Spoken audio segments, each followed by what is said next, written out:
ഇന്ന് നമ്മുടെ ഒപ്പം ഉള്ളത് നമുക്ക് ഏവർക്കും പ്രിയപ്പെട്ട the one and only Basu Joseph, Sajin Gopu and Liju മോളാണ്.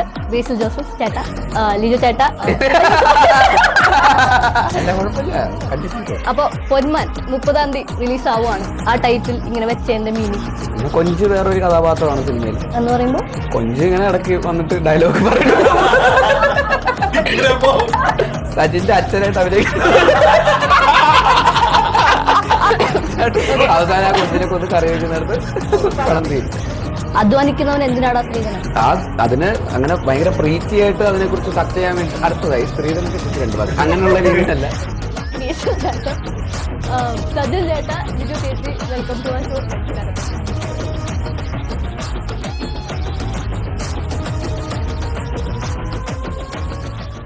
സോ ബേസു ജോസഫ് ചേട്ട, ലിജു ചേട്ട, ഇഷ്ടായി സജിൻ ചേച്ചി പെൺമാനെ പറ്റി പറയാനുള്ളത്. പെൺമാൻ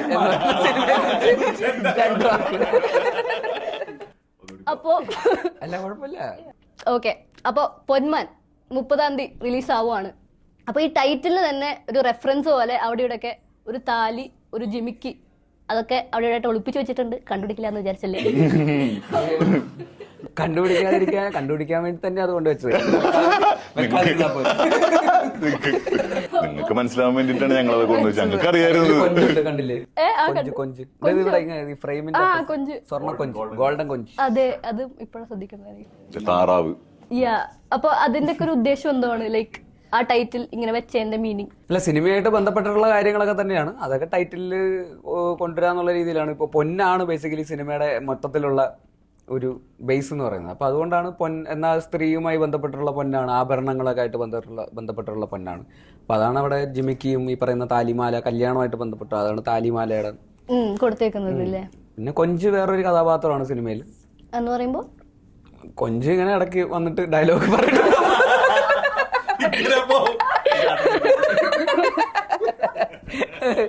അതായത് സജിന്റെ അച്ഛനായിട്ട് അഭിനയിക്കുന്നു.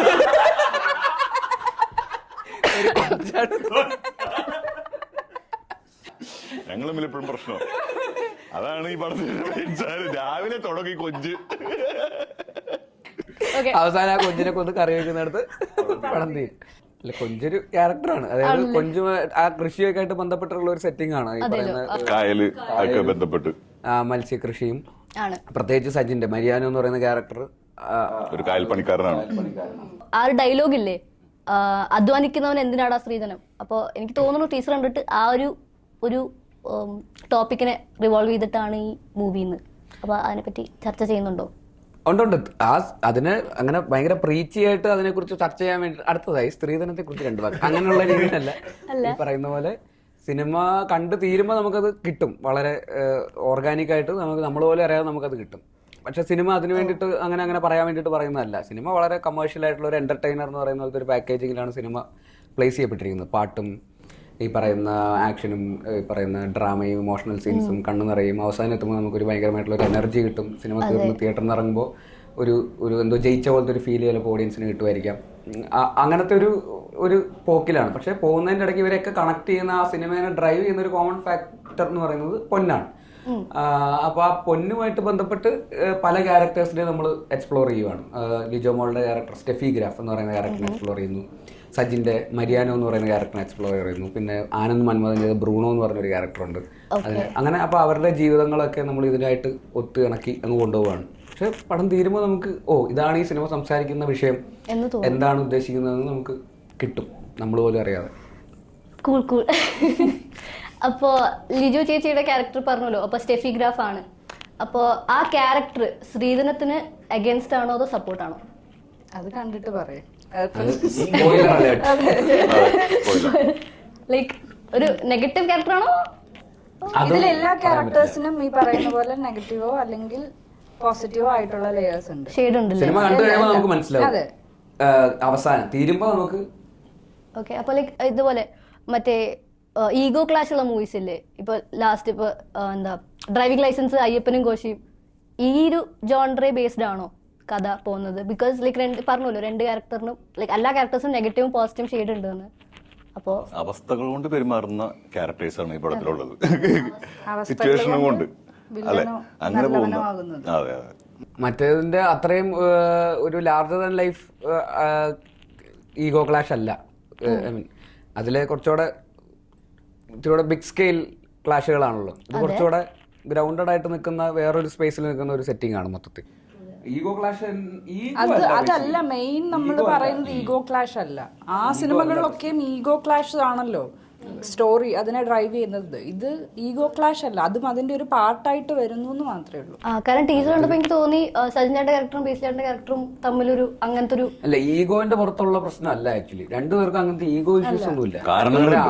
അവസ്ഥ വളരെ മോശമായതുകൊണ്ടുള്ള സിറ്റുവേഷനിൽ ബിഹേവ് ചെയ്യേണ്ട വരുന്ന പ്രശ്നങ്ങളാണ്. പേഴ്സണലി ഞാൻ ആ ബുക്ക് വായിച്ചിട്ടില്ല, അതുകൊണ്ട് ഇല്ല. അപ്പൊ സിനിമ ബുക്ക് വായിച്ചിട്ടുള്ളതാണല്ലോ അല്ലേ?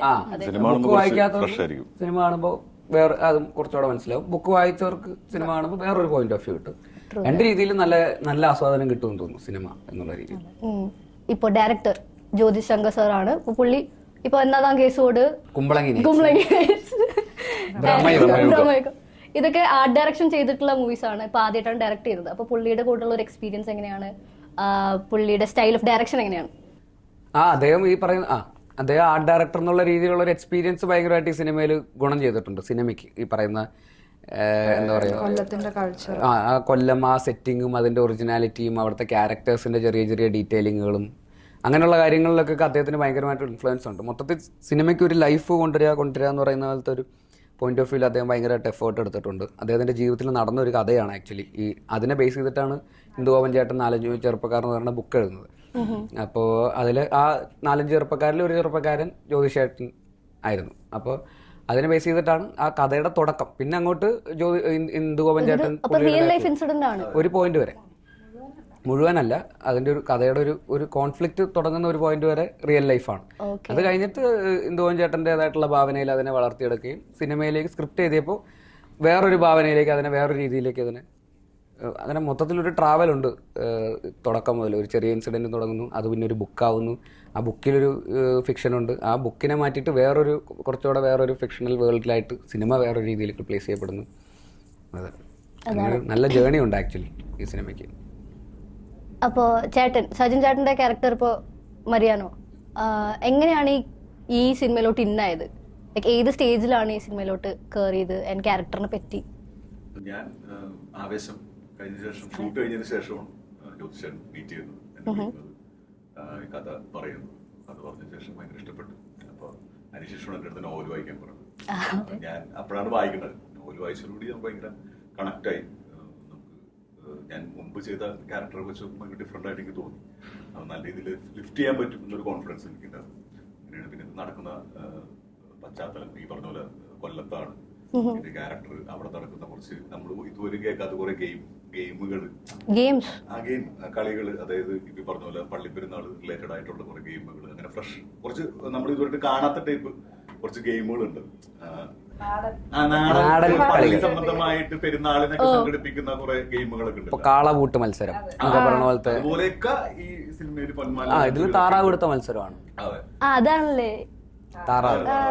അങ്ങനെയൊക്കെ കൾച്ചറലി ഡിപ്പെൻഡ് ആയിട്ടുള്ളത്. താറാവിനെ നമ്മൾ കാണാറുണ്ട്, കറി വെച്ച് കഴിക്കാറുണ്ട്, മുട്ട കഴിക്കാറുണ്ട്. പക്ഷെ താറാവിനെ പിടിച്ചിട്ടൊരു മത്സരം നമ്മൾ ആദ്യമായിട്ടാണ് കേൾക്കുന്നത്. പക്ഷെ അത് ഭയങ്കര ഇൻട്രസ്റ്റിംഗ്, ഭയങ്കര പോപ്പുലർ കളിയാണ് ആ സ്ഥലത്ത് താറാവിനെ പിടിക്കുക. അത് പള്ളിപ്പെരുന്നാളിന് കുറെ ഒരു ഇതിലേക്ക് കുറെ താറാവിനെ ഇറക്കി വിടും. അതിൽ മഞ്ഞച്ചരടുള്ള താറാവിനെ പിടിക്കുന്ന ആള് വിജയിക്കും. കായലിൽ പോയി പിടിക്കണോ? കരയിൽ നിന്നാണെങ്കിൽ ഓടിപ്പോയി പിടിച്ചാൽ വെറുതെ പോണം മഞ്ഞ. ഇതിലൊക്കെ ഇറങ്ങി മുങ്ങി ഇതിന്റെ ഒപ്പം പോയിട്ട് മഞ്ഞച്ചരടുള്ള താറാവ് മുങ്ങിയിട്ട് മഞ്ഞച്ചരട് നമ്മള് മുങ്ങിപ്പോയി ഫിഗർ ഔട്ട് ചെയ്യണം.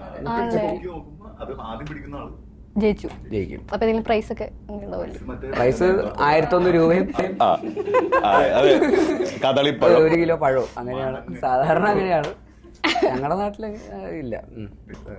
അപ്പൊ ലിജു ചേച്ചി ഇപ്പം മഹേഷിന്റെ പ്രതികാരം തൊട്ട് നല്ലോണം സെലക്റ്റീവ് ആയിട്ടാണ് മൂവീസ് എടുക്കുന്നത്. പല നല്ല അടിപൊളി ക്യാരക്ടേഴ്സ് ആണ് ചെയ്യുന്നതും. അപ്പോൾ ലൈക്ക് ഇനിയിപ്പോ വരാൻ പോകുന്ന മൂവി എന്ന് പറയുന്നത് പൊന്മാനാണ്. പിന്നെ ചാക്കോച്ചന്റെ കൂടെ ബേബി ഗേൾ. ഷൂട്ട് തുടങ്ങുന്നേ ഉള്ളൂ. ആണ്. അപ്പൊ എക്സൈറ്റഡ് ആണോ? അതെ, തീർച്ചയായിട്ടും അതെ. അതേപോലെ തന്നെ സജിൻ ചേട്ടൻ ഇപ്പോ പൊന്മാൻ കഴിഞ്ഞിട്ട് ദുരൂഹ സാഹചര്യത്തിൽ അതിന്റെ ഷൂട്ട് കഴിഞ്ഞ് വന്നു. ചാക്കോച്ചന്റെ കൂടെ അതെ അതെ അതെ, അതുണ്ട്. അപ്പൊ അത് എങ്ങനെയാണ് ലൈക്ക് ഒരു ഭയങ്കര നല്ല എക്സൈറ്റ്മെന്റ് ആണ് എനിക്ക്. രതീഷ് ചേട്ടൻ്റെ ഒപ്പം വർക്ക് ചെയ്യണം ഭയങ്കര. ഞാൻ ലിസിൻ ചേട്ടൻ്റെ ഒപ്പം ആദ്യമായിട്ടാണ് കൊളാബ് ചെയ്യുന്നത്. രതീഷ് ബാലകൃഷ്ണ പൊതുവാള് ചേട്ടൻ്റെ പടങ്ങളിൽ ഭയങ്കര ഇഷ്ടമാണ്. കനകം കാമിനി കലഹം, നാത്താം കേസൂടെ. അപ്പോൾ അത് കാരണം എന്തെങ്കിലും ഒന്ന് കൊളാബ് ചെയ്യണം, എന്തെങ്കിലും വിളിക്കുമായിരിക്കും എന്നൊക്കെ ഇതുണ്ടായിരുന്നു. അങ്ങനെ കറക്റ്റ് സംഭവിച്ച് ഞാൻ പോയി ചെയ്ത് ഭയങ്കര ഹാപ്പിയാണ്. ഭയങ്കര പ്രതീക്ഷയുള്ളൊരു പടമാണ് അത്. അങ്ങനെ വെയിറ്റ് ചെയ്ത് നിൽക്കുന്നു. പൈങ്കിളി ഫെബ്രുവരി 14 തിയേറ്ററിലുണ്ടാവും. അതാണ് എൻ്റെ ഒരു ഇത്. പിന്നെ ബാക്കി തുടങ്ങാൻ പോകുന്നുണ്ട്. കമ്മിറ്റ് ചെയ്യുന്നുണ്ട്. ഇനിയിപ്പോൾ ഈ വർഷം ചെറിയ ഉണ്ട് പടങ്ങളൊക്കെ ഉണ്ട്, അതിങ്ങനെ ചെയ്തു പോകാമെന്ന് വിചാരിക്കുന്നു. അപ്പൊ അതുപോലെ ബേസിൽ ചേട്ടനായാലും ഇപ്പോ മരണമാസ് ടോവിനോ പ്രൊഡക്ഷൻസിനൊപ്പം ഷൂട്ട് കഴിഞ്ഞു. ഏപ്രിലിൽ വരും അത്. എല്ലാം കഴിഞ്ഞു. പോസ്റ്റ് പ്രൊഡക്ഷൻ നടക്കുന്നു. അത് ഏപ്രിലാകുമ്പോൾ, ഏപ്രിൽ 10. അതുപോലെ വേറെ മൂവീസ് കമ്മിറ്റ് ചെയ്തിട്ടുണ്ടോ ഇനിയും? ഇല്ല, വേറൊന്നുമില്ല. നിലവിൽ ഇത് മാത്രമേ ഉള്ളൂ. എന്തുകൊണ്ടാ?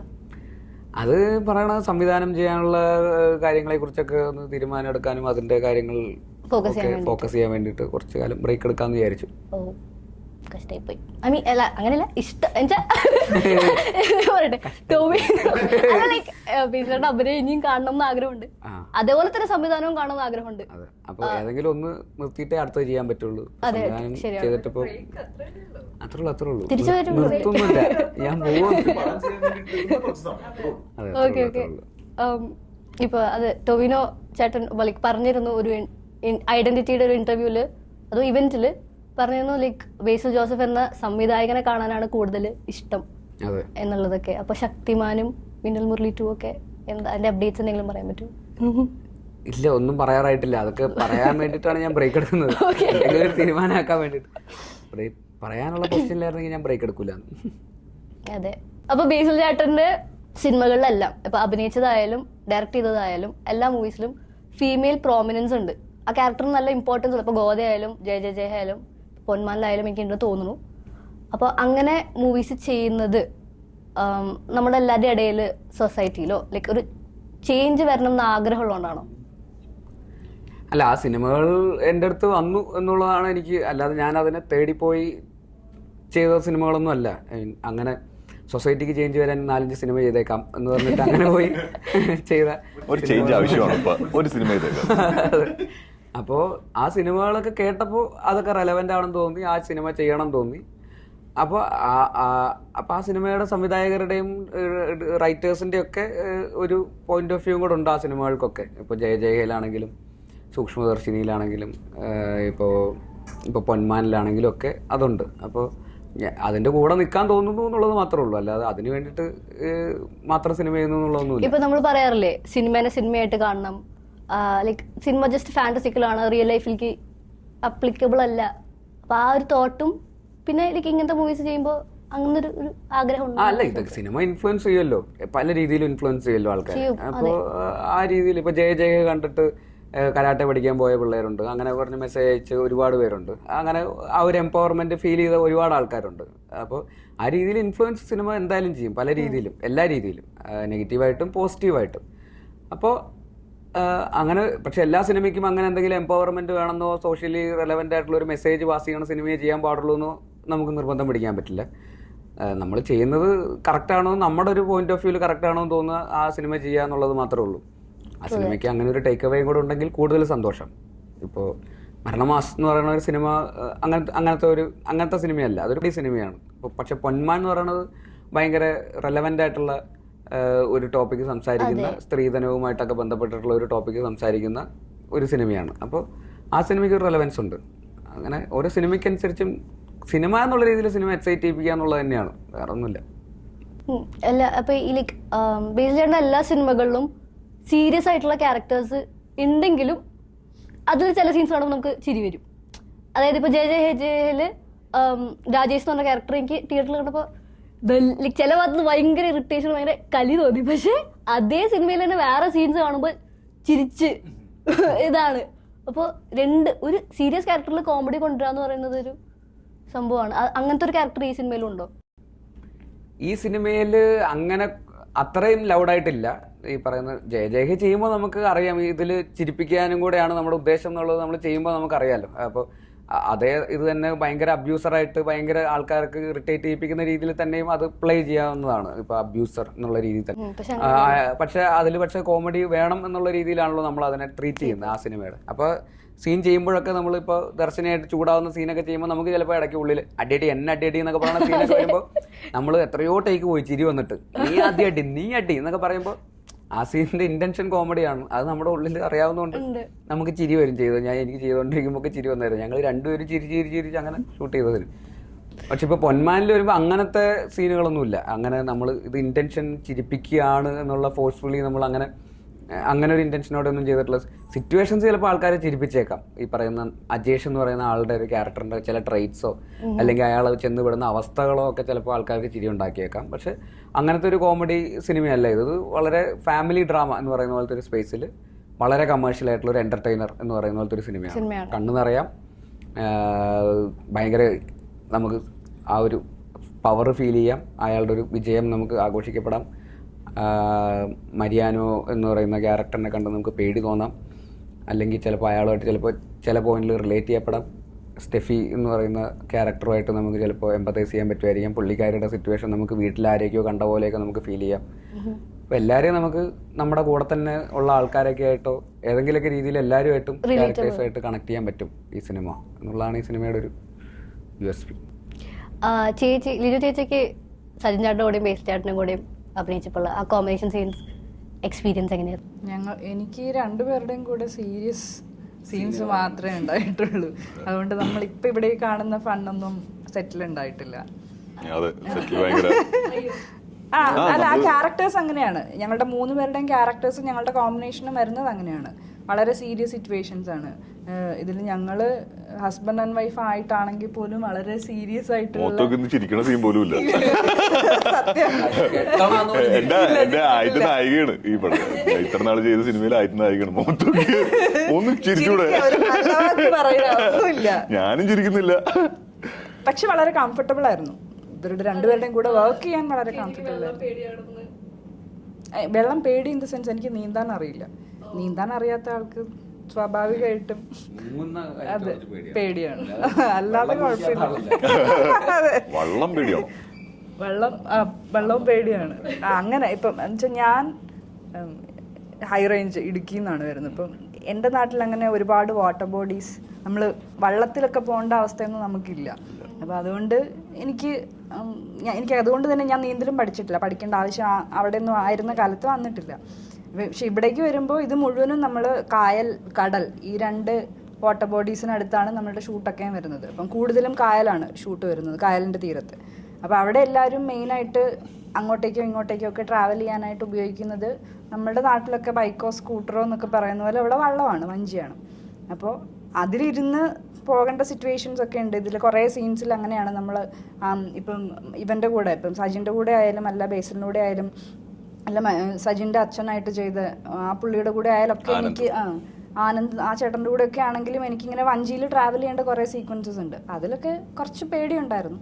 കാരണം ഇവർക്കൊന്നും തുഴയാനും അറിയില്ല. സജിൻ മാത്രമേ പഠിച്ചിട്ടുള്ളൂ, ഇവർക്കാർക്കും തുഴയാനും അറിയില്ല. ഇല്ല, അതുകൊണ്ട് ഒരു പേടിയുണ്ടായിരുന്നു.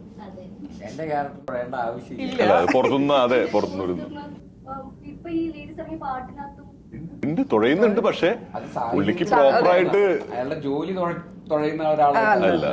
പുള്ളി ആ സിറ്റുവേഷനിൽ എങ്ങനെയെങ്കിലും തുഴഞ്ഞു പോകണമല്ലോ.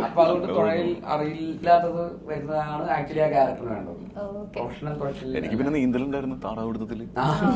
നീന്തി അപ്പോ 30-ാം തീയതി റിലീസാണ്. അപ്പൊ എന്താണ് പ്രേക്ഷകരുടെ അടുത്ത് പറയാനുള്ളത്? പടം 30-ാം തീയതി പോയി കാണും. എല്ലാവർക്കും ഇഷ്ടപ്പെടും, എല്ലാവരും കണക്ട് ആവും അല്ലേ? നല്ല സിനിമയായിരിക്കും. ഞങ്ങൾ കണ്ടിട്ട് ആ ഒരു കോൺഫിഡൻസ് തന്നെയാണ് സിനിമ. എന്തായാലും ആൾക്കാർക്ക് നമ്മൾ ഹാപ്പിയാണ്. ഇഷ്ടപ്പെടും, കണക്ട് ആവും, ചർച്ച ചെയ്യപ്പെടും, കോൺഫിഡൻസ് ഉണ്ട്.